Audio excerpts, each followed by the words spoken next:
salaamaaleykum les téléspectateurs Bantamba TV ñu am mbégte ak contentement rek di ñëw yéen ci émission 100% football local mois de mars muy mois wu jigéen ñi ma am mbégte ak contentement nag ñëw seet si Ndeye Astou Thiam muy directeur exécutif jàppo olympique de Guédiawaye muy soxna su baax soxna soo xam ne comme ni ma lay wax rek la Lyon ki nga xam ni tey gis nañ macha allah liggéey bu mag bi nga xam ne mi ngi koy def ci jàppo olympique de Guédiawaye soxna Ndeye Astou maa ngi lay ziar. maa ngi lay delloo ziar Asmamoun di la nuyu waa Bantamba TV ak également les internautes de AMTV c'est un plaisir pour moi tey may def émission bi ak yéen. jërëjëf soxna Ndeye Astou di wax ni rek comme li may wax rek Asmamoun chaque jour ci valeur ak ci lumière rek lay dox ñu gis liggéey bu mag bi nga xam ne yaa ngi koy def ci sport sénégalais di ñëw rek xam naa ni bëgg naa nag les téléspectateurs ak le monde sport ñi nga xam ne rek ñu ngi seetaan bëggoon naa ñu xam nag. ki ma invité mooy kan est-ce que mën nañ ñëwaat tuuti rek ci sa parcours ak ci sa CV. man maa ngi tudd Ndeye Astou Thiam maa ngi nekk manager sportif ak également consultante ci football bi sama parcours damay commencer juste samay études donc man maa ngi am un baccalauréat scientifique bi ma jógee ci loolu je suis partie à l'université Cheikh Anta Diop de Dakar. def benn licence en biologie chimie et géosciences foofu c'est faculté des sciences et techniques bi ma fa jógee ma dem à la faculté de médecine donc pour faire un master en biologie en analyse physico-chimique et contrôle des médicaments donc boo xoolee loolu mooy sama parcours côté étude bi côté sciences yi après ça j'ai eu à faire quand même quelques immersions en stage ci ay laboratoire ak ay hôpitaux yi nga xamante ne ñoo nekk ci dëkk bi bu ñu jógee ci foofu noonu damay dem ci partie sport bi nga xamante ne c'est une passion qui a commencé pour moi depuis toute petite donc ma commencé woon ko quand j'étais au collège ak au lycée également di jouer au handball donc bokk ci équipe bi nga xamante ne moo nekkoon ci sama collège mais également sama équipe au lycée donc foofu la ma passion sport bi duggee ma continuer nekk ci nag au-delà du handball également ma nekk koo xamante ne dama commencé woon di seetaan football depuis may nekk xale et lors de la Coupe du Monde 2010 en Afrique du Sud donc je pense que moom moo nekkoon le déclic parce que j'ai eu pratiquement à regarder je vais dire 80% des matchs mu amoon benn joueur boo xamante ne nag daf ma neexoon trop ñi koy tuddee Diego Forlán donc boo xoolee joueur boobu noonu jàpp naa ne bokk na ci li gën a tax ma bëggul football et à partir de 2010 nag ci laa commencé di suivre régulièrement le foot xam comment ça se joue quelles sont les règles et cetera di suivre yeneen championnat yi par la suite nag li ma gën a dugal ci monde sport bi au Sénégal c'est à partir de 2017-2018 donc ma nekkoon ci benn réseau social bu tudd Twitter ma nekkoon foofu nag ci samay temps libre rek su ma seetaanee match championnat yi may def samay commentaires et cetera et par la suite nag ci la ma benn directeur de programme benn télé donc gis ma foofu noonu samay analyse mais également ak am na ay émission sur réseaux sociaux yi ma doon animé yu ñu tuddee Room ci Covid-19 bi donc dama doon invité ay journalistes ay joueurs ñuy waxtaanee championnat yi donc ci la gis talent boobu noonu ci man mu woo ma ne ma est-ce que ça t'intéresserait nga ñëw def ak ñun benn émission benn classico Real Barça parce que faut savoir que man Real Madrid laa supporté alors bi ma defee émission bi ba pare bi may génn ñu ne ma non xaaral am na ku lay woo ci kaw et quand je suis arrivée mu ne ma bon il était vraiment intéressé pour que me rejoindre la télé nekk fa consultante parce que li ma def ci émission bi vraiment rafet na lool et bëgg na ma continuer ci télé bi donc loolu moo nekk sama premier pas dans le monde du sport ci partie média mais au-delà de ça man j'ai toujours voulu travailler ci lépp loo xamante ne management la mais également loo xamante ne dafay développer le football Sénégal et je m'étais dit que rester ci plateau yi rek du loolu moom mooy faire avancer les choses donc je me suis inscrite à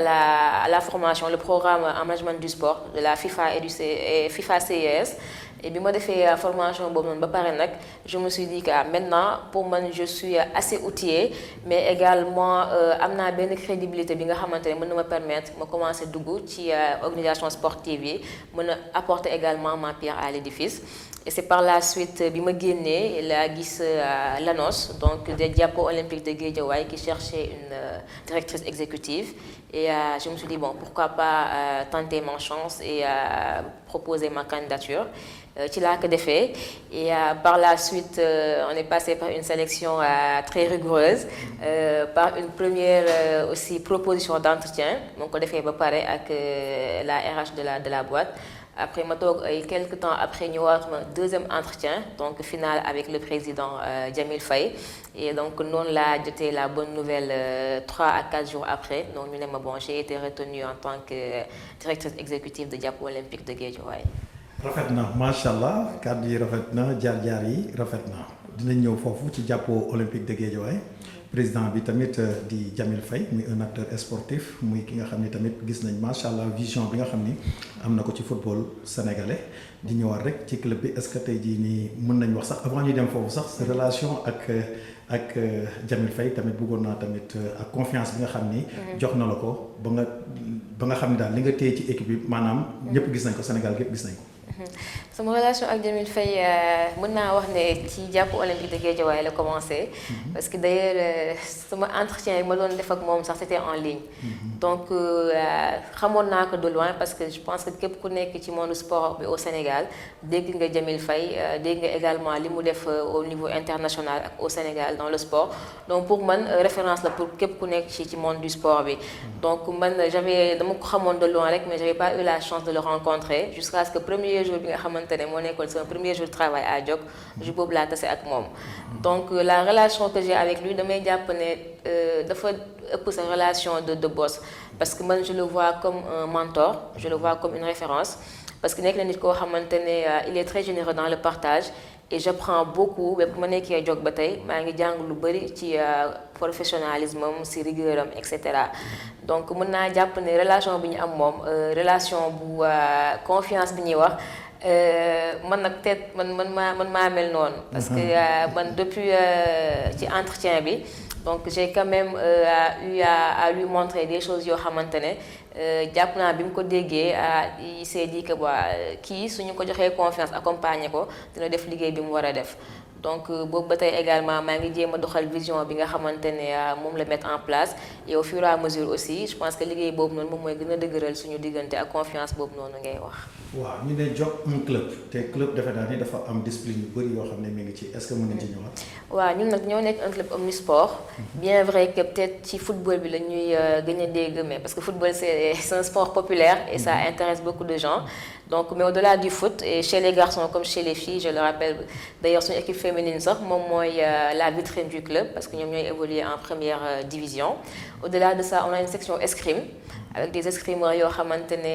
macha allah ñu ngi ñuy indil ay médailles yu bëri d'ailleurs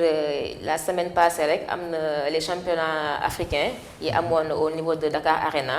amoon nañ fa une présence de 6 de nos escrimeurs ñu indil ñu ay médailles de bronze ak ay médailles d'argent yu bëri. Au-delà du escrime également nous avons une section athlétisme bi nga xamante ne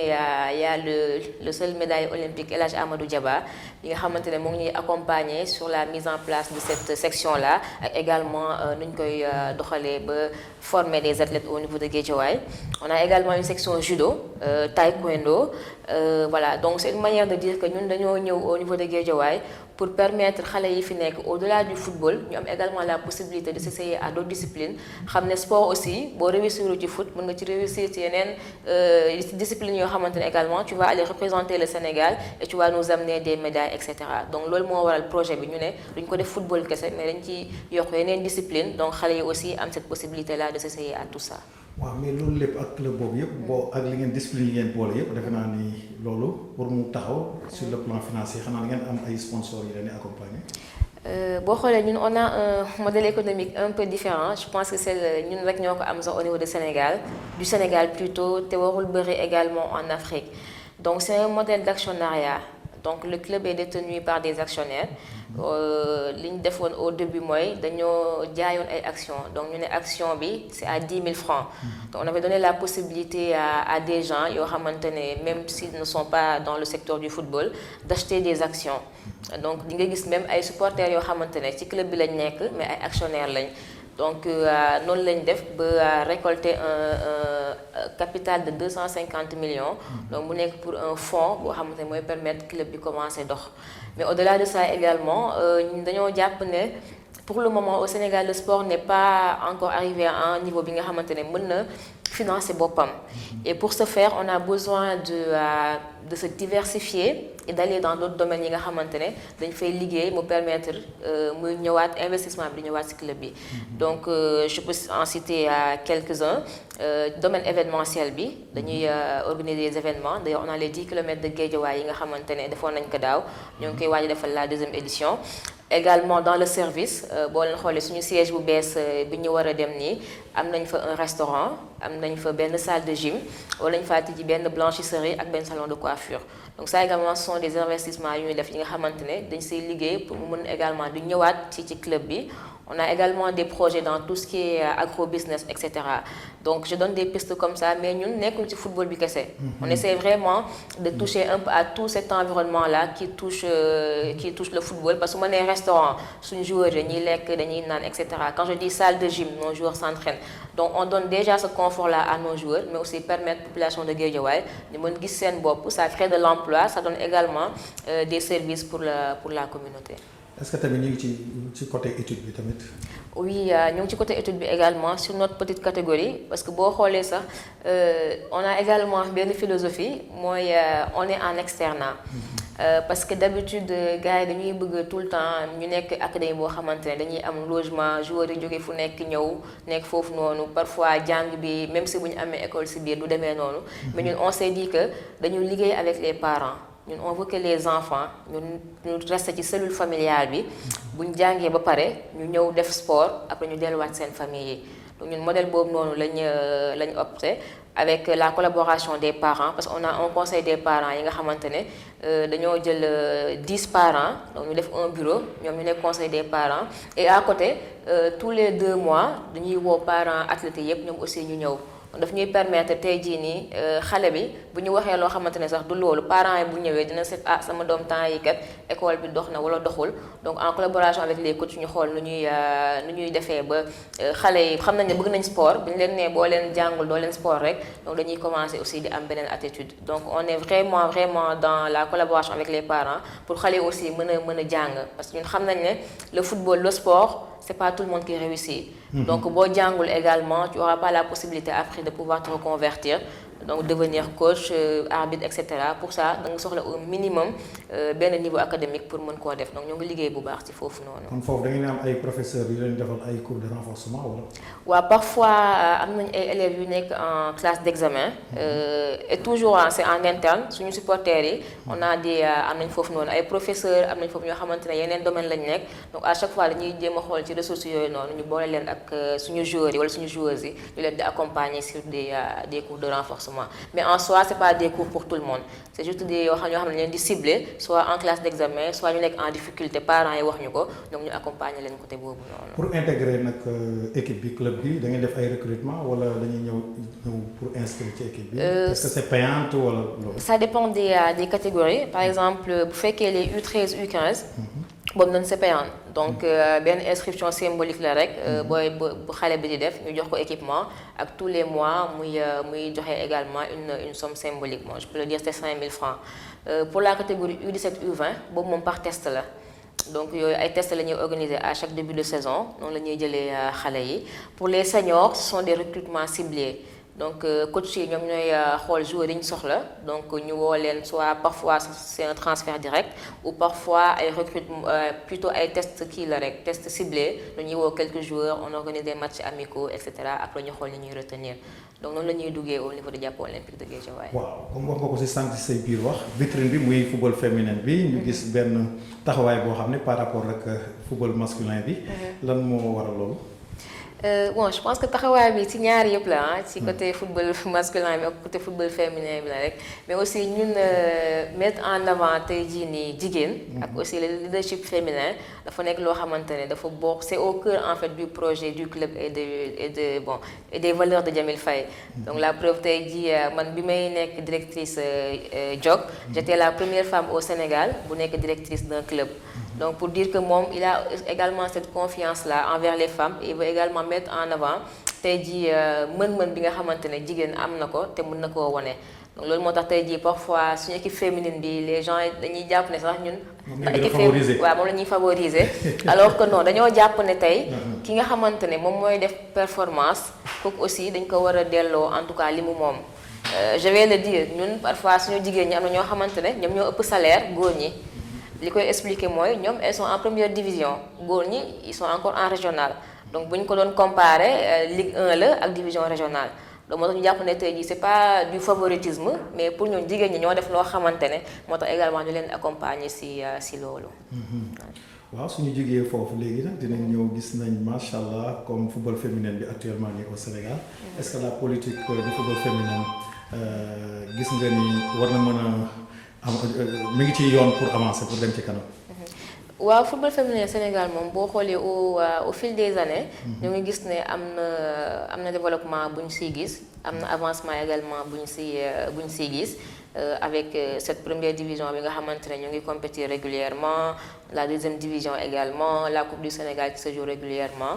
mais des na encore. Parce qu'on a vraiment besoin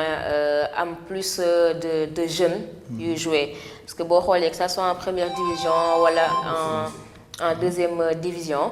pratiquement même joueuses yi nga xamante ne xamoon nga leen depuis 5 ans 6 ans ñoom ñoo nekk di def le tour des équipes di fa jouer waat ren ñu jouer JOC suba bu ñu jox exemple ñu jouer Bambey gannaaw suba ñu jouer Aigle Médina et pour ñun loolu noonu ça développe pas le football on a besoin tey ñi nga xamante ne xale yi la ñu liggéey ak ñoom donc am vraiment xale yu bëri yi nga xamante ne mën nañ football ba tey bu ñu soxlaatee on n'aura pas ce problème là d'aller chercher de gauche à droite mais ñu am ay xale yu xarañ yoo xamante ne même quand le Sénégal a besoin d'elle en équipe nationale ñu mën dem. Et pour ça gis naa temps yi am na club yu bëri yoo xamante ne quand même ñoo ngi liggéey ñoo ngi mettre en place des académies féminines et ñoo ngi demander même que ñu affilier leen pour ñu mën jouer. Et je pense que tey ça c'est une très bonne chose et la fédération devrait sauter sur ça parce que tey boo amee ñoo xamante ne ñoom xaaruñ fédération xaaruñ ligue ñoom ci seen niveau ñoo ngi liggéey da nga war a ñëw accompagner leen ci loolu. Donc tey jii on doit créer xaw ma nan lañ koy kiiwee mais ñu créer au moins benn championnat de jeunes wala benn 3e division bi nga xamante ne ñooñu noonu ñëpp di créer des académies di créer des sections football féminin dañ leen war a woo également ñu leen di compétir loolu bu ñu ko defee football féminin dina gën a développer au Sénégal parce que xale yi léegi amatuñ benn complexe ay football góor football jigéen non xale yi léegi ñoom ñoo seen passion la ñoo ngi dem ñoo ngi jouer donc elles ont juste besoin d'être encadrées d'être accompagnées pour ñu mën a dem dans le plus haut niveau. Dernier point bi mooy ñëw rek c'est un cri de cœur sur le football féminin parce que ak nu ñu mën a développer il y a une sécurité boo xamante ne dañ ko war a di jox les joueuses sur le terrain. Je m'explique parfois dañuy jouer match championnat boo xamante ne 8h du matin la donc joueuses yi déjà duñu nelaw bu doy matin boobu noonu ñu war a ñëw jouer nga boole ci doo am sécurité parfois même doo am sax assistance médicale. Donc équipe yi ñoom ñooy am na équipe yoo xamante ne am nañ ay médicaux yu leen di accompagner am na équipe yoo xamante ne amuñu ko parce que faut dire que le foot féminin aussi amul yenn doole yi financièrement ñun parfois on joue avec des équipes yoo xamante ne bu choc amee sax ñun suñu médical moom mooy daw intervenir ci beneen équipe bi parce que kooku noonu peut-être amul moyen pour am assistance médicale et pour man c'est pas normal bu ñëwee ñaari équipe di tase te amuñu sécurité amuñu assistance médicale pour man match boobu noonu même l'arbitre ne doit pas donner le coup d'envoi donc nekk na loo xamante ne nag ñoo ngi koy kaas boobu ba tey on a eu daaw ay cas yoo xamante ne ay joueurs ñoo daan ci terrain bi bañ évacuer leen ambulance mu ñëw évacuer leen lu nekk mënoon naa xew donc côté boobu noonu vraiment c'est un cri de cœur qu'on accompagne le football féminin di ñu jox assistance médicale bu baax dañuy jox aspect sécuritaire comme ni ñu koy defee même pour la petite catégorie da ngay ñëw parfois nga gis ne waa police ñëw nañ donc pourquoi la première division féminine du Sénégal ñuy jouer ñu ne non du ñu am assistance médicale du ñu am aussi assistance sur la sécurité donc loolu moom vraiment je pense que bu ñu si liggéeyee rek dina jox beneen visage le football féminin bu ñu liggéeyee également sur la programmation des matchs dañ gën a am visibilité parce que tey kuy jouer 8h sama genre yi bëgg football ñoom ñooy yeewu 7h dem stade mais keneen ak keneen du ko jaral loolu noonu mais si on arrivait quand même à faire des programmations les après-midi pourquoi pas des matchs en levée de rideau tey Pikine Guédiawaye day jouer pourquoi en première heure duñu ne Jog Aigle Médina ñaar kilo yi nga xamante ne ci foot féminin bi peut dire que ce sont les meilleurs bu ñu leen defee en match levée de rideau ñii ñëw bu ñu leen seetaanee kon football féminin kon am na lii et cetera donc ça va donner un autre visage à ce football là donc côté boobu noonu vraiment fédération ak liggéey lañ ciy woo ñu accompagner club yi ñoo ngi liggéey mais on a besoin également de l'accompagnement de ces institutions là pour ñu gën a mën a avancer football féminin bi également gën a développer woo. macha allah comme ni ñu koy waxee rek mu bëri manquement ci football local en général parce que du ci football féminin bi yëpp. te maa ngi doon yaakaar ni rek boobu ba léegi yaa ngeen ci amateurisme maa ngi doon wax ni pourquoi pas doo leen dem ci professionnalisme. waaw di wax nag dinaa ñëw foofu est-ce que tamit xale yi comme ñi ngi football. est-ce que elles sont payées. ci côté boobu. boo xoolee bon on est amateur de nom parce que quand on dit amateur mooy ki nga xamante ne day jouer noonu sans pour autant mu am. ñu fay ko. ay retombées ay retombées financières c'est ça être un amateur. mais ñun boo xoolee le football féminin c'est pas un football amateur parce que dañuy fayeeku ñoom ñëpp dañuy fayeeku te maa ngi la koy wax sànq ñun am nañu ay joueuses yoo xamante ne mën nañoo fay ñu nekk sa équipe senior garçon bi donc pour dire que elles ont des salaires quand même yi nga xamante ne pour ñun c'est décent pour koo xamante ne quand on voit le niveau de vie au Sénégal également le contexte donc elles sont payées. et pour man tey jii nii également malgré li nga xamante ne équipe yi amuñu doole ñoo ngi quand même chercher à donner à ces filles-là une opportunité pour ñu mën a dundee seen passion. parce que moo du ñëw tamit di jouer tout le temps te amul dara loo xamante ne mu ngi la koy apporter donc pour ñun on est amateur de nom on doit aller peut-être pas forcément tëb rek dem vers le professionnalisme parce que comme ni ma ko waxee y a beaucoup de manquements.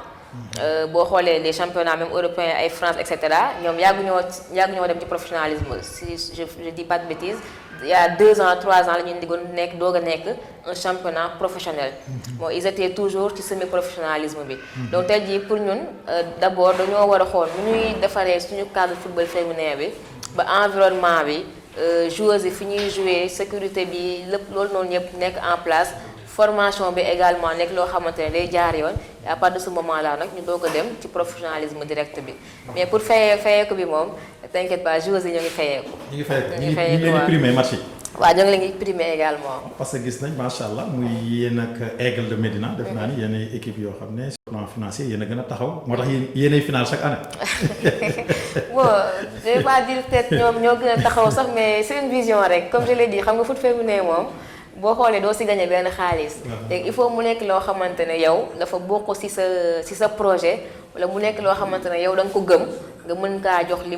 mu moom yëpp pour mën a accompagner les filles. donc boo xoolee ñooñu jóg peut-être am na équipe yoo xamante ne ñoo ñu ëpp xaalis mais gëmuñu le projet du football féminin. moo tax nekkuñu ci donc Aigle la même chose je pense que son président Cheikh Tidiane Ba moom aussi dafa am vision boobu noonu gëm le football féminin comme le président Jamil Faye comme d'autres clubs qui commencent à venir également je peux prendre l'exemple de Bambey aussi. c'est une équipe bi nga xamante ne sur ces dernières années ñu ngi aussi wane seen mën-mën donc loolu la rek mais lu ëpp xaalis. mais am ngeen ay joueurs yu génn à l'étranger. waaw daaw on avait Fanta suñu joueuse Fantasy bi nga xamante ne elle est partie à l'étranger saison bi mu jeexee aussi on a eu 2 joueuses yi nga xamante ne demoon nañ test mais bon malheureusement elles sont revenues mais ñoo ngi ci liggéey également pour cette saison bu jeexee ñu am benn collaboration wala en tout cas xool lu ñuy envoyer joueuses yi aussi ñu jéem a dem tenter seen chance à l'extérieur parce que foofu noonu dinañ am au moins ay conditions yi nga xamante ne ñoom ñooy ëpp yi ñu amoon fii nii. les trophées de Diapo Olympique de Guédiawaye en foot féminin. Donc on est le club le plus titré en championnat donc on a 12 titres de championnat on a également 6 coupes du Sénégal et te boo xoolee sur ces dernières années on a été 3 fois finaliste de la Coupe du Sénégal d'affilée maanaam en 2023 ñun ñoo jël Coupe du Sénégal bi en 2024 on était finaliste malheureusement battu par Aigle en 2025 on a également été finaliste malheureusement encore battu par Aigle donc il y a également cette constance là bi nga xamante ne à chaque année en tout cas ñoo ngi dem ba finale Coupe du Sénégal et cette année également on espère moom dem final mais aussi dóor ki ñu fay tasal xaw ma ndax Aigle lay nekk wala kan lay nekk. des fois mu néewal leen doon ah. waaw day dugg si seen biir kii xëcc fa seen joueur. waaw parfois moom waaw day am si mercato yi mais loolu si sport la bokk. si sport la bokk voilà waay. dëgg la macha allah ñu am mbégte rek comme ni ma koy waxee rek les téléspectateurs ñu ngi toog ak. Madame Ndeye Astou Thiam muy directrice exécutive Jàppo Olympique de Guédiawaye ñu am mbégte nag léegi nag dinaa génn foofu parce que daanaka ñu ngi ci fin wu émission bi dinaa ñëw tamit ci famille bi. ñëw ci mère bi ñëw ci paa bi dégg nañ macha allah. maanaam ni nga meloon tamit ak sa papa mu génn àdduna ci jamono yi. nan nga koy dundee. dama koy dundee ak ngëm-ngëm rek. parce que comme ni ñuy wax moom suñu borom bu soxlaa kenn mënu ci dara. c'est vrai qu'au début moom dina métti di nga xaw a weddi sax ne pourquoi et cetera mais boo demee ba toog tamit di nga comprendre ne voilà ay mbirum yàlla rek kenn mënu si dara te dañuy dooli sant yàlla am na ñoo xamante ne dund nañ xamuñu seen i papa wala seen i parents man j'ai quand même eu la chance de vivre ak sama papa en tout cas ay années yu bëri mu tuddee ma yaayam ma nekkoon xaritam nag donc mu accompagner ma si lépp li nga xamante ne sama passion la woon comme ni ma ko waxee man j'ai un master en analyse physico-chimique donc bi ma fay jógee di ñëw sport bi bu ko neexoon mu ne ma yow lan moo tax nga dem ba am master fii nii di dem ci ay sport affaire yooyu noonu mais il m'a accompagné parce que xamoon na ne léegi nekk na loo xamante ne lu ma bëgg la donc mu accompagné ma si ba ma def la formation moo tax jour bi ma ko woowee ne ko man de am na fu ñu ma jël poste directrice club mu ne ma directrice club yow ma ne ko waa après ci la commencé nag di intéressé wu suñu clan yëpp la doon suivre su ma saa match amee mu ne ma waa tey seen équipe bi moom gagné ngeen de wala gagné woo leen nu mu demee il m'a toujours accompagné sama passion donc dama koy ñaanal rek mu koy ñaanal fi mu dem gënal ko fii nii mu jógee et voilà ñun en tout cas fi ñu nekk ne dinañ continuer di ko ñaanal bu baax suñu borom yërëm ko jégal ko ay bàkkaar. waaw xam nga rek as moom damay dugg fu gën a xóot waaye ma gën a sori foofu parce que xam nga en général dañ naan ay doomu yaay mais yow doomu papa nga. yan souvenir nga am ci moom si sa papa. yoo xam ne mënul dañ. disons que ay souvenirs yu bëri. souvenirs yu bëri comme ni ma ko waxee mën la tuddee woon yaayam. man maa nekkoon xaritam comme li ñu ko doon waxee maa nekkoon caatam également. donc amoon nañ benn relation bi nga xamante ne vraiment am nañu ay souvenirs yu bëri peut-être du ma si mën ñëwaat. mais li nga mën a wax daal mooy sama papa sama xarit la woon. xarit la woon vraiment. mais am na loo xam ne war nga ko mën a wax loo xam ne rek marqué na la ba léegi yaa ngi koy dund xam ne lii paa bi dem na mais am na loo xam ne chaque jour saa yu ko xalaatee rek. maanaam sa xel day gën a dem je pense que samay peut-être si je peux les appeler réussite la rek que ça soit ci études yi que ça soit ci professionnel bi parce que moom à chaque fois su ma amee lu ndaw sax su ma ko waxee day fier même su ma doon gis télé nii quand yi mu commencé def émission yi day woo ñëpp na leen kii leen taal leen télé moom mu ngi télé mu ngi kii donc lu ndaw lu ma defoon sax c'était une fierté pour lui donc à chaque fois moo tax may gën a jox courage. Comme je l'ai dit, c'est pas facile d'être une femme, d'être dans le monde du sport, également di liggéey ci club, mais à chaque fois su ma amee lu ma métti wala su ma amee en tout cas ay problèmes wala pour avancer dama koy xalaat rek xam ne moom bu fi nekkoon il aurait voulu que ma dem le plus loin possible et donc loolu day nekk loo xamante ne daal daf may gën a encourager. donc mën naa jàpp ne loolu si moom la jógee. defal ko mu am ci mbégte kontaan ci dara. comme ni ma ko waxee sama papa moom lu ko bëggal dafa yomboon. moom vraiment tey boo ñëwoon sax jox ko 5000 francs sax ne ko man maa la jox lii daf siy kontaan. donc moom dafa nekkoon nit koo xamante ne dafa bëgg njaboot. moom njabootam lu mu def da ko si encouragé moom na nga jàng daal moo nekkoon priorité am boo jàngee ba pare nag lépp loo xamante ne yaa ngi siy dugg da siy kontaan. donc ak loo ko mënti defal geste bu insignifiant sax parfois mën nga toog mu waxaat la keroog moom dinaa kontaan defal nga ma lii alors que yow bi nga koy def da nga doon ne c'est normal un geste comme ça envers ton papa. donc foofu laa ko mën a. ñu ñëw nag ci maman nag looy wax ci kii xam naa ni du ñàkk xam naa ni moom ngay terminer rek xam rek li ñuy wax xam naa ni tamit complicité bi mi ngi fa sa diggante ak sa yaay. oui bien sûr sama yaay moom laa nekkaloon sànq rek avant ngeen di ñëw sax. moom également sama xarit la. sama xarit la comme ni ñu ko waxee xam nga caat parfois day jege ay parents wam. donc moom mooy mujjee jóge ci kër gi également donc da ngay am benn relation de complicité bi mun naa ne ni ma complicé woon ak sama papa noonu laa complicé woon ak sama noonu laa nekk am complicité ak sama yaay parfois dañu doon kii sax di ma teg dil paa bi wala affaire yooyu noonu donc juste pour dire que man vraiment avec mes parents j'ai toujours eu une relation bi nga xamante ne dafa dëgër donc ñu am éducation bi nga xamante ne dañoo en tout cas dañoo mës a encadré ci li ñu bëgg donc c'était pas une éducation bi nga xamante ne dañ lay tëj fenn wala et cetera non non dañoo mës a accompagner ci ñu bëgg et ça pour man yombal na tey man sama adaptation fépp foo xamante ne dem naa fa yombal na également sama évolution ci domaine bi ma nekk donc dama leen di remercier rek dama leen di remercier bu baax ci éducation bi nga xamante ne def nañ ko ci man ci valeurs yi nga xamante ne def nañ ko ci man également sama yaay laa fi dese nag donc incha allah di ñaan rek. En tout cas objectif yi nga xamante ne am naa ko dans ma vie su ma koy atteindre yàlla def mu des fi ba incha allah ba mën a fekkee loolu noonu yépp. kàddu bu mujj ak message bi ngay lancé. donc kàddu bu mujj bi ce sera d'abord remercier leen donc ci déplacement bi ngeen def pour ñëw fii def émission bi ak man mais ce sera également lancer benn peut-être un mot lay nekk pour les femmes parce que comme ni ñu ko waxee. ci mars lañ nekk ñu am journée boo xamante ne doo ko jagleel les droits des femmes pas journée de la femme mais journée internationale des droits de la femme donc may woo jigéen ñi rek vraiment pour man dans le monde du sport amul góor amul jigéen pour moi c'est la compétence qui compte pour man c'est les valeurs qui comptent donc tey jii jàpp naa ne bépp jigéen boo xamante ne elle se sent prête elle se sent compétente pour tey jii dugg dans le monde du sport et prendre des postes de responsabilité je pense que daf ko war a mën a def également les institutions war nañoo am cette politique là aussi di xelal jigéen ñi ci li nga xamante ni dans le monde du sport parce que gis nañ ne tey jii on a beaucoup de références au Sénégal ci monde du sport ñu gérer exemple bu may gën a jël rek mooy Fatma Samora bi nga xamante ne nekk na secrétaire général ONU FIFA plutôt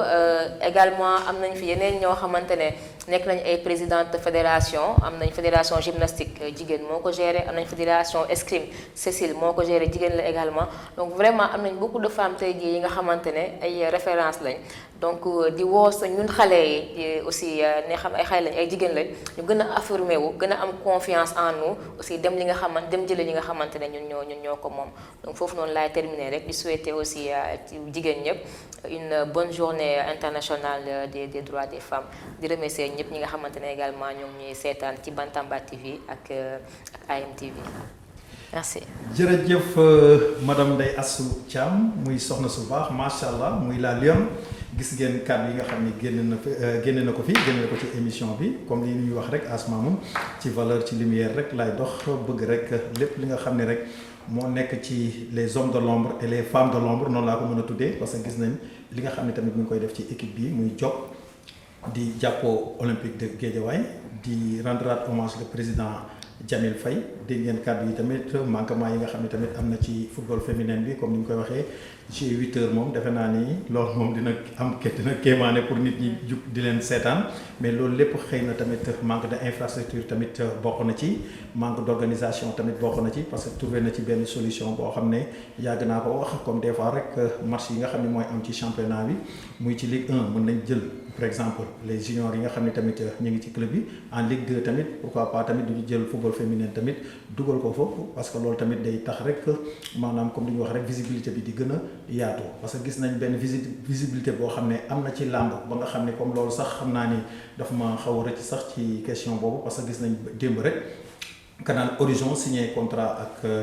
ak làmb ji muy lu rafet loo xam ne tey mën nañu wax ni tey dina am ay retombées yoo xam ne dina gën a ñëw ci lutte bi ci fédération de lutte te loolu lépp defe naa ni maanaam li nga organisation bi nga xam ne moom la lutte bi am parce que au début doon na leen teg ay sanctions au début gouvernement bi tegoon na leen ay charte na leen da leen commencer heure bi muy jeex heure bi ñoom ñëpp ñu ko doon ñaxtu nekkate loolu moom mooy li gën ci làmb parce que tey làmb dafa nekkoon sport boo xam ne tey comme ni ñuy wax rek xamul fu muy kañ lay commencer kañ lay jeex loolu moom pour diviser ko en direct dafay xaw a compliqué ci mooy ay Canal Plus mais bi ñu demee ba trouver solution ba xam léegi heure bi muy commencé ak heure bi muy jeex gis nga tey li nga xam ni moom moo am ñu koy saluer di ci wax rek di ci woote tamit le football sénégalais ñu xam ne tamit ak fi équipe nationale toll tey ci àdduna bi ci football tamit suñu sañoon tamit suñu championnat bi tamit am visibilité boobu sur le plan africain tamit ndax comme li ñuy wax rek club yi ba léegi gisoo leen ci compétition africaine yi par rapport ak defe naa football féminin bi gis nañ comme équipe bi nga xam ne moom mooy Aigle de Médina gis nañ ko en général muy dem à répétition tamit ci Coupe d'Afrique des clubs ñu koy ñaanal tamit jàppoo bi nga xam ne tamit gis nañ mu am une bonne organisation tey moom dama am mbégte parce que ni mu gisee tamit comme ni ñuy wax club parce que club du benn équipe rek dafay am ay discipline yu bëri yu ci nekk gis nañ jàppoo tey man am na ay discipline yoo xam ne sax xaw ma ko mais yooyu yëpp mi ngi ci biir nga xam ne kon macha allah vision bi nga xam ni moom la Jamil Faye di wax chaque jour di ko wax ci sport sénégalais nga xam ne kon liñ naan mi ngi koy njëkkee ci clubam kon référence la